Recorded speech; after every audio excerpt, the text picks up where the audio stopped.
Te saludo. Gracias. Te veo que estás con tus pañuelos. Sí. Tiene que ver con esta red, ¿no? Sí, exacto.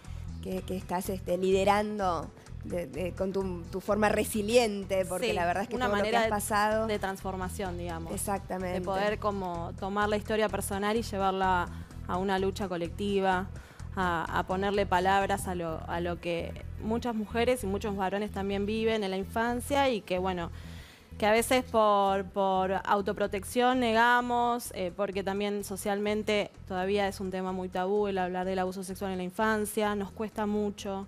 Entonces, para mí, hoy por hoy, una manera de transformar mi historia es esta, luchando, exponiéndome, hablando de lo que yo viví para que otras personas también lo puedan hacer. ¿Te cuesta hablarlo, revivirlo cada vez que lo contás? No, cada vez menos. La realidad es esa, que para mí el poder, la palabra tiene un poder transformador. Entonces, cuando yo lo cuento, sé que habilita a que mi propia historia y la historia de otras personas también transformen.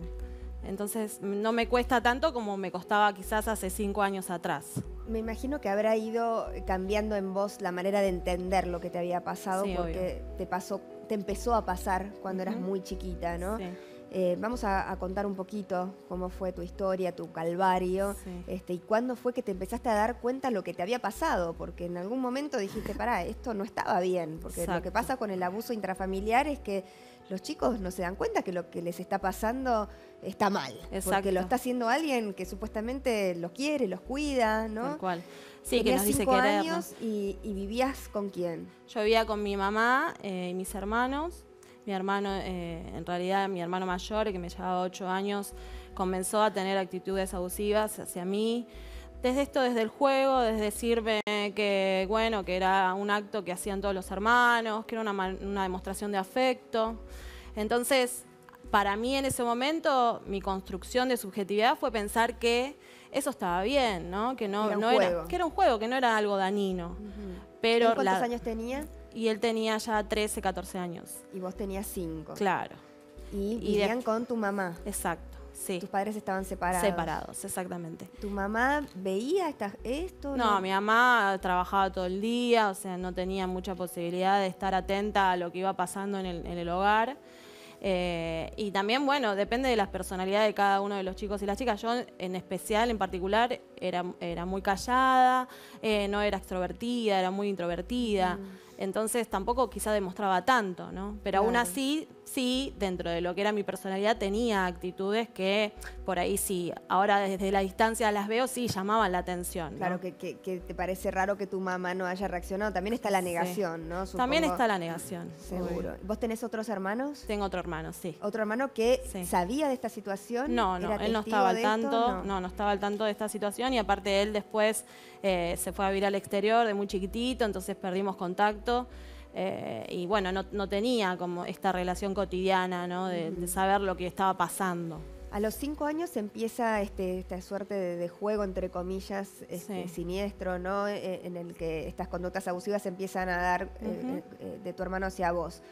¿Cuándo esto pasa a mayores? ¿Cuándo te diste cuenta que te estaba haciendo mal? Que eso que parecía un juego no era un juego. En realidad, todo empezó cuando empecé a comparar que en otros hogares no veía estas situaciones. O sea, que había hermanos mayores jugando de esta manera, ¿no?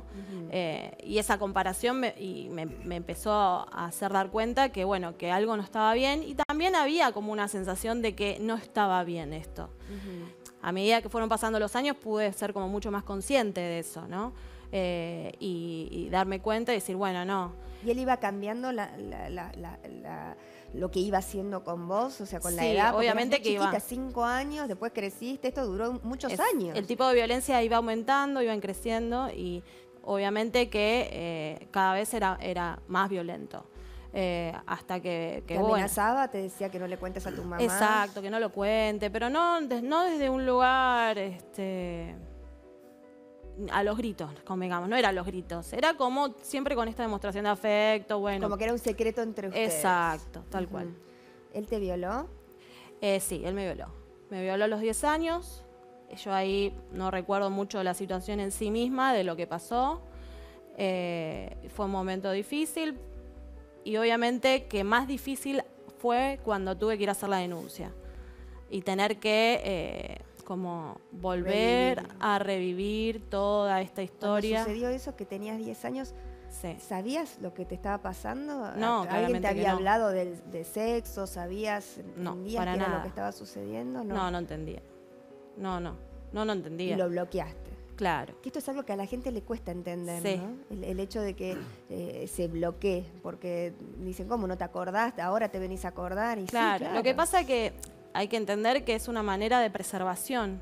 Para poder subsistir como un método de autopreservación, nos bloqueamos, lo negamos para poder subsistir, porque si no, ¿cómo hace una niña de 10 años para seguir conviviendo con su hermano mayor, o con su padre, o con su tío, o con su abuelo? ¿No? Entonces, lo que hacemos es negarlo, más aún cuando no hay ningún adulto o una adulta que pueda recibir y percibir lo que se está viviendo. ¿Tu mamá no se daba cuenta de nada? No, ella ¿No no se da había cuenta. síntomas físicos en vos? Y sí, había síntomas físicos. De hecho, bueno, mi tía siempre estuvo ahí acompañándome mucho, fue una de las que más me acompaña también, y hoy por hoy ella en su momento detectó como que había un flujo, había actitudes raras, bueno, me llevó al médico en su momento. ¿Tu tía? Mi tía, sí, mi tía, no mi madre. Y te llevó al hospital para que te revisaran. Exacto. ¿Y ahí vos le contaste al médico que te...? No, nada. yo no pude contar nada.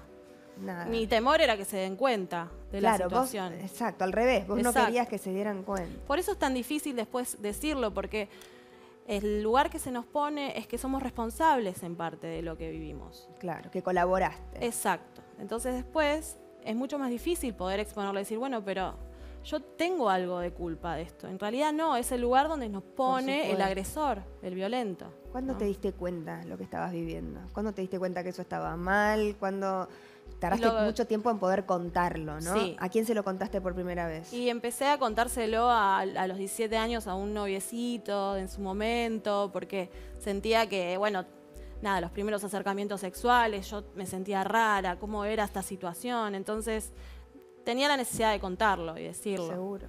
Y después, bueno, obviamente empecé tratamiento psicológico, siempre acompañada de terapia, y fue mucho más fácil, ¿no? Cuando se lo contaste a tu noviecito, él reaccionó de una manera contenedora con vos, o sea, ¿encontraste ahí? No. No, para nada, no. Es que también, como es un tema que no se habla y no se dice y no se menciona, la gente no sabe muchas veces cómo reaccionar frente a esto. Entonces te estoy contando mi historia de vida, ¿y qué hago?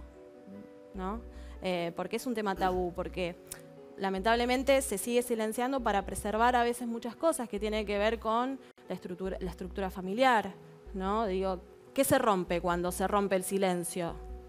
Sí, claro. ¿No? Se rompen muchas mentira, cosas. Exactamente. Entonces, esa es la parte más difícil socialmente que todavía nos está costando, ¿no?